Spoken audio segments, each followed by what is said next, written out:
Good morning class. Today I am going to teach you how to write alphabet M.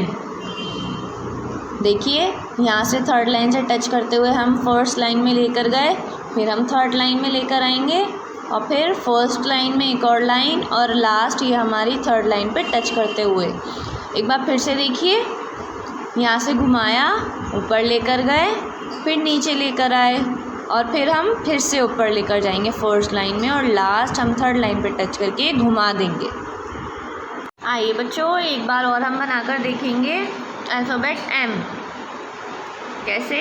यहाँ से हमने start किया था, ऊपर लेकर गए थे, उसके बाद यहीं से हम नीचे लेकर गए, फिर हम फर्स्ट लाइन पे टच किया और यहाँ से नीचे लाकर ये रोक दिया। क्या बन गया ये हमारा?